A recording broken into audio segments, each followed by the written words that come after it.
Navpravah news સમયની સાથે અફવા નહીં ફક્ત સમાચાર। નમસ્કાર, નવપ્રવાહ ગુજરાત ન્યૂઝમાં આપનું હાર્દિક સ્વાગત છે। વડોદરા એરપોર્ટના દિવસો પલટાશે।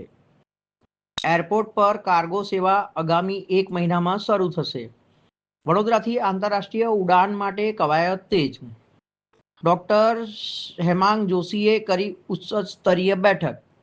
લેન્ડિંગ અને પાર્કિંગ ચાર્જમાં 100% માફી। કાર્ગો સેવાની સાથે આંતરરાષ્ટ્રીય ફ્લાઇટ માટે પ્રયાસો તેજ। વડોદરા એરપોર્ટથી ચેન્નઈ ગોવાની બંધ પડેલી ફ્લાઇટ ફરી શરૂ કરવા એરલાઇન્સને કરાઈ સૂચના।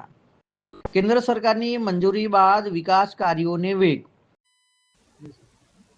આજે વડોદરા એરપોર્ટ ખાતે એરપોર્ટ એડવાઇઝરી કમિટીની આજે એક બેઠક મળી હતી, જેની અંદર એરપોર્ટને લગતા, એરપોર્ટના વિકાસને લગતા અને વડોદરાની આજુબાજુના જિલ્લાઓના તમામ યાત્રીઓની સુવિધા અને એમને સરળતાથી તેઓ પ્રવાસ કરી શકે એ માટેના તમામ મુદ્દાઓ બાબતે આજે ચર્ચા કરવામાં આવી।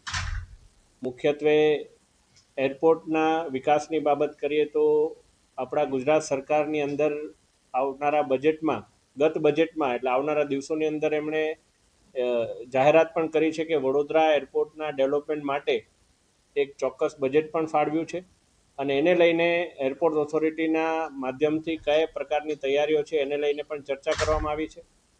અમુક જે લેન્ડ છે જેને એક્વાયર વડોદરા એરપોર્ટને ગુજરાત સરકાર અને તમામ લોકો પાસેથી જે કરવાની છે એને લઈને પણ એના વિકાસ માટેની પણ ચર્ચા કરવામાં આવી છે।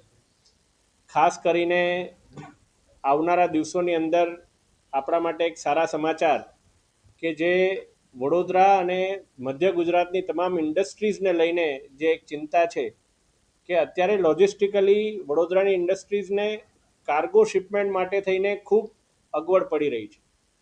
ત્યારે આવનારા 1 મહિનાની અંદર તમામ પ્રક્રિયાઓ પૂર્ણ કરીને કાર્ગોનું અહીંયા શરૂઆત શિપમેન્ટની થાય અને એના માટેની તમામ તૈયારીઓ એરપોર્ટ ઓથોરિટી દ્વારા જે પૂર્ણ કરવામાં આવી છે એ અમારા એરપોર્ટ ડાયરેક્ટરશ્રીએ અમને તમામ લોકોને બ્રીફ પણ કરી છે અને એના માટે ઉપર પણ જે કંઈ અમારે રજૂઆત કરવાની છે કે વહેલામાં વહેલી તકે એક જે છેલ્લું અપ્રુવલ અમારું બાકી છે એ પણ મળી જાય એ માટે પણ આજે સૌએ સાથે મળીને એ બાબતની પણ પ્રતિબદ્ધતા દર્શાવી છે। આશા રાખીએ છીએ કે વડોદરાને આવનારા 1 મહિનાની અંદર કાર્ગો સુવિધા વડોદરા એરપોર્ટથી શરૂ થઈ શકશે। જ્યારે વાઇબ્રન્ટ ગુજરાત રિજનલ સમિટ એ આ જ મહિનાની અંદર વડોદરામાં થવા જઈ રહ્યું છે, ત્યારે આપના માધ્યમથી તમામ ઉદ્યોગકારોને, તમામ મોટા ઉદ્યોગોને પણ હું અપીલ કરું છું કે આપના માટે અને આપના એમ્પ્લોય માટેનું એક પ્રિફર્ડ ડેસ્ટિનેશન જો કોઈ હોય તો એ વડોદરા જિલ્લો છે, મધ્ય ગુજરાત છે। તો વધારેમાં વધારે ઇન્ડસ્ટ્રીઝ આ વાઇબ્રન્ટ ગુજરાતની અંદર પણ વડોદરા જિલ્લો અને મધ્ય ગુજરાતનો લાભ લે એ માટેની પણ હું અપીલ કરું છું। જે વિષય તમામ યાત્રીઓને સ્પર્શે છે અને વડોદરાના પ્રવાસ વિકાસને પણ સ્પર્શે છે એવો વિષય છે કે વડોદરાની અંદર ડોમેસ્ટિક ફ્લાઇટ અને ઇન્ટરનેશનલ ફ્લાઇટ। ડોમેસ્ટિક ફ્લાઇટની હું આપને વાત કરું તો હમણાં જે વેસ્ટ એશિયાની અંદર જે સમગ્ર પરિસ્થિતિ ઉત્પન્ન થઈ છે એના કારણે અને અમુક એર ઇન્ડિયાના પોલિસી ડિસિઝન્સને કારણે આપણા વડોદરાની અંદર જે 1-2 ફ્લાઇટનો ઘટાડો થયો છે, તો એ ઘટાડાને પણ વહેલામાં વહેલી તકે આવનારા શેડ્યુલની અંદર ફરીથી રિસ્ટોર કરવામાં આવે એ બાબતે ઇન્ડિગોને અને એર ઇન્ડિયાને સૂચન કર્યું છે। આવનારા દિવસોની અંદર જે પ્રકારે જે યાત્રિકોનું ભારણ પણ વડોદરા એરપોર્ટની અંદર વધી રહ્યું છે એમાં નવા શેડ્યુલમાં નવી ફ્લાઇટ્સ એર ઇન્ડિયાની અથવા એર ઇન્ડિયા એક્સપ્રેસની એ આપણને મળે એ માટેનું પણ રજૂઆત કરવામાં આવી છે અને ઇન્ટરનેશનલ ફ્લાઇટ માટે પણ ફરી એકવાર આ મીટિંગના માધ્યમથી મિનિસ્ટ્રી ઓફ સિવિલ એવિએશનને અને આપણી મુખ્ય 2 એરલાઇન્સને વ્યક્તિગત પત્ર જાય એ બાબતનો પણ આજે અમે સૌએ સાથે મળીને ઠરાવ કર્યો છે। ઇન્ટરનેશનલ ફ્લાઇટ શરૂ કરવા માટેના ઘણા બધા એરલાઇનના પોતાના માર્કેટ એનાલિસિસ હોય છે અને આ માર્કેટ એનાલિસિસની અંદર એમને જ્યારે વડોદરાને ડેડિકેટેડ ઇન્ટરનેશનલ ફ્લાઇટ આપવી કે એને ટ્રાન્ઝિટ ફ્લાઇટ તરીકે વડોદરાથી શરૂ કરવું એ માટેનો અત્યારે ચર્ચા વિચારણા ચાલી રહી છે બીજી એક વાત હું આપને કહું તો વૈશ્વિક પરિસ્થિતિની અંદર જે પ્રકારે નવા એરક્રાફ્ટ આવવાના હતા લાસ્ટ મિટિંગની અંદર, એ બાબતે પણ અમારે એરલાઇન્સ સાથે ચર્ચા થઈ હતી. મારે માન્ય ઉડ્ડયન મંત્રીશ્રી સાથે પણ આ બાબતે ચર્ચા થઈ હતી. ત્યારે એવું કહેતા હતા કે આવનારા ઓગસ્ટ સુધીમાં ભારતને નવા એરક્રાફ્ટ પણ મળવાના શરૂ થઈ જશે. પરંતુ અત્યારે અમે જે સમીક્ષા કરી એની અંદર એ પણ ખબર પડી છે કે એ એરક્રાફ્ટ જે મળવાના હતા એને પણ સમગ્ર ભારતની અંદર અત્યારે અછત થઈ છે અને 2 વર્ષ ડિલે થયું છે. એ એરક્રાફ્ટ જે નવા આવવાના હતા એ હજુ દેશમાં જ નથી આવી શક્યા. એના કારણે એરક્રાફ્ટની પણ અછત છે અને બીજા પણ ઘણા કારણો છે. પરંતુ એ તમામ કારણોમાં વડોદરા કોઈ એક કારણ નથી. જેમ કે વડોદરામાં યાત્રિકોનો લોડ ઓછો હોય, વડોદરા એરપોર્ટ પાસે કોઈ સુવિધા ના હોય, વડોદરા પાસે ઇમિગ્રેશનની કમી હોય, વડોદરા પાસે બીજા ક્લિયરન્સ ના મળ્યા હોય, એવી કોઈ જ પ્રોબ્લેમ નથી. એક જે કોમન, ફરી એકવાર આજે હું આપને કહું છું કે એક એવી વાત આવે છે કે રનવે ઓછો છે વડોદરાનો. તો એ પણ ટેકનિકલી પણ આપણે એરપોર્ટ ડાયરેક્ટર શ્રી કહી શકશે, પરંતુ રનવેનો પણ કોઈ પ્રોબ્લેમ આપણને આંતરરાષ્ટ્રીય ઉડાન માટે નડતો નથી. એ વાત પણ હું સ્પષ્ટપણે કહેવા માંગુ છું. અને આ બાબતે ભારત સરકાર પણ એ જ બાબતે ચિંતિત છે. એના એટલે જ આંતરરાષ્ટ્રીય ફ્લાઇટ ઉડાવવા માટે થઈને રાજકોટ અને વડોદરા ઉપર એમણે સ્પેશિયલ કન્સેશન પણ આપ્યું છે. લેન્ડિંગ ચાર્જસથી લઈને પાર્કિંગ ચાર્જસમાં પણ આપણને 100% રિબેટ સુધીની પણ ઘણી સુવિધાઓ એ આખા ભારતમાં ખાલી 13 એરપોર્ટને જાહેર કરી છે, એમાં વડોદરા છે.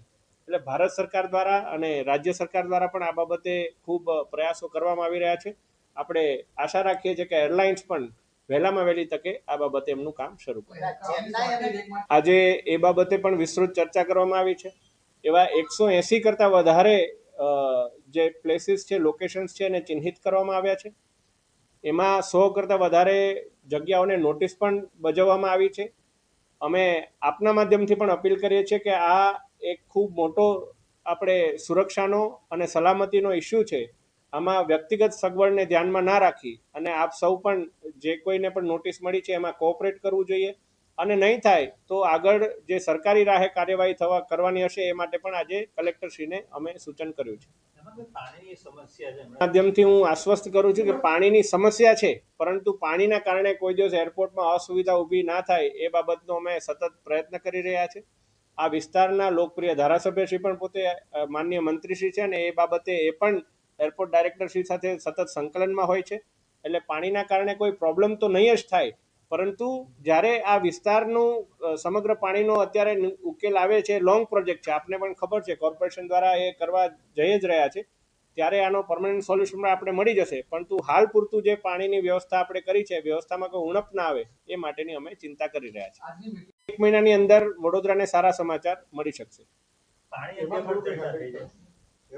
વડોદરાને 1 મહિનાની અંદર વાઇબ્રન્ટ ગુજરાત પતે એના 1 મહિનાની અંદર વડોદરાથી એર કાર્ગો ફેસિલિટી શરૂ થાય એ માટે વડોદરા સજ્જ છે.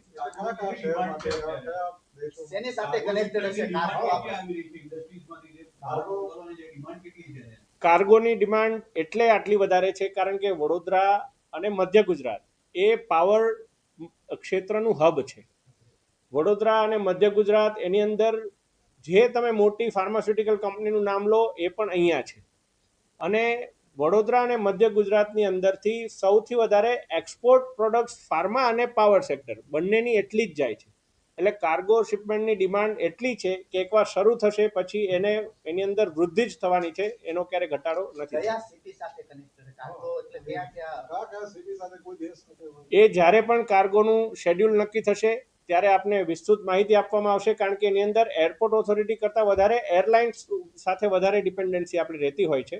એટલે એ આપણે જ્યારે કાર્ગો શરૂ થશે એનો પણ વિધિવત આપણે કાર્યક્રમ કરીશું અને ટૂંક સમયમાં જ કરીશું, એ બાબતની આપણે ખાતરી આપીશું. આજે એ બાબતે અમે ખૂબ ગહન ચર્ચા કરી છે અને એરલાઇન્સ દ્વારા પણ એ બાબતનું આશ્વાસન આપવામાં આવ્યું છે કે નેક્સ્ટ શેડ્યુલમાં ઇમિડિયેટલી આ ચેન્નઈ અને ગોવાની ફ્લાઇટ તો રિસ્ટોર થશે જ, પરંતુ એના કરતાં પણ વધારે બીજા સિટીઝને પણ આ ફ્લાઇટ્સનું આપણને અલોટમેન્ટ મળે એ માટેનું પણ પ્રયત્ન. ના, આમાં મેં આપને કહ્યું એ પ્રમાણે કે એર ઇન્ડિયા હોય, એર ઇન્ડિયા એક્સપ્રેસ હોય, ઇન્ડિગો હોય, તમામ લોકોને છેલ્લે તો એરક્રાફ્ટ અલોકેશન બધા માટે એક કાગ ડોળે રાહ જોઈ રહ્યા હતા અને બધાને એવું એસ્ટિમેટેડ હતું કે 1 વર્ષની અંદર નવા એરક્રાફ્ટ આપણી પાસે આવી જશે. પરંતુ દેશની અંદર જે પ્રકારે માનનીય વડાપ્રધાનશ્રીના નેતૃત્વમાં એરપોર્ટ્સ પણ વધી રહ્યા છે, નવા નવા એરપોર્ટ્સ પણ બની રહ્યા છે અને એને જ્યારે એરક્રાફ્ટ અલોટમેન્ટ કરવાના હોય અને હજુ નવા એરક્રાફ્ટ આવ્યા ના હોય એના કારણોસર એમના શેડ્યુલમાં ઘણીવાર ફેરફાર થતો હોય છે. ઇન્ટરનેશનલ ફ્લાઇટ જે દરરોજ આપવાની વાત છે, તો એવા કઈ સર્વે આપણે કરીએ છીએ કે જે નંબર ઓફ કસ્ટમર છે જે આવી રહ્યા છે ઇન્ટરનેશનલ ફ્લાઇટ માટે કે વિદેશ જવા માટે, એવા કોઈ ડેટા આપણે સર્વે કર્યું છે? આપણી પાસે એરપોર્ટ એ પ્રકારના ડેટા બે લોકો પાસે હોઈ શકે. એક તો એરલાઇન્સ પાસે હોઈ શકે અને બીજું ઇમિગ્રેશન પાસે હોઈ શકે.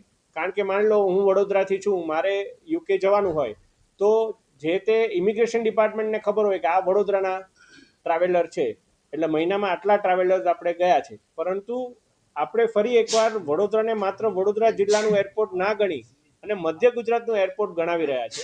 ઉપર જે રજૂઆત કરી છે આપને એ પણ હું જણાવવા માંગીશ કે જે છેલ્લી વખતે માનનીય ઉડ્ડયન મંત્રીને અમે જ્યારે મળ્યા ત્યારે એક સાથે 6 જિલ્લાના સાંસદોએ પત્ર લખ્યો છે. ખેડાના સાંસદશ્રીએ પણ વડોદરા એરપોર્ટ માટે પત્ર લખ્યો છે. સાથે સાથે છોટાઉદેપુરના સાંસદે પણ વડોદરા એરપોર્ટ માટે પત્ર લખ્યો છે. ભરૂચના સાંસદે પણ વડોદરા માટે પત્ર લખ્યો છે. આ રીતે 6 સાંસદોએ મારા સિવાય આ બાબતે પત્ર લખીને કહ્યું છે કે વડોદરા એરપોર્ટને વધારેમાં વધારે વહેલી તકે ઇન્ટરનેશનલ ફ્લાઇટ્સ મળવી જોઈએ.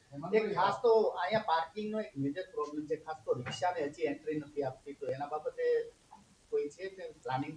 રિક્ષાને લઈને જે પોલિસી બનાવવામાં આવી છે એ તમામ એસોસિએશન અને બધાને ધ્યાનમાં રાખીને અને અંદર કોઈ પ્રકારની અસુવિધા ના થાય એ માટે થઈને જ આ પોલિસી બનાવવામાં આવી છે. પાર્કિંગનો જે ઇસ્યુ છે એને લઈને આજે વીએમસી અને પોલીસ વિભાગ સાથે અમે સંકલન કરી અને એને વધારેમાં વધારે કેટલી રાહત મળી શકે એ માટેના પ્રયત્નો કર્યા છે. આપણે એટલે ના કહી શકીએ કારણ કે વૈશ્વિક પરિસ્થિતિઓ પલ પલમાં બદલાય છે. આપને ખબર છે કે હમણાં આપણે થોડી વાર પહેલા નોટિફિકેશન આવે કે સ્ટેટ ઓફ હોર્મુઝ ખુલી ગયું છે અને પાછું 5 કલાક પછી એવું આવે કે કોઈ નેતાએ કોઈ પ્રકારનું બયાન જારી કર્યું છે. એટલે એ સંપૂર્ણપણે વૈશ્વિક પરિસ્થિતિઓ ઉપર નિર્ભર રહેતી વાત છે. એની અંદર આપણે કોઈ પણ પ્રકારનું ટાઈમલાઈન ડિસાઈડ કરીએ એ થોડું ઉતાવળું ભર્યું કદમ થશે.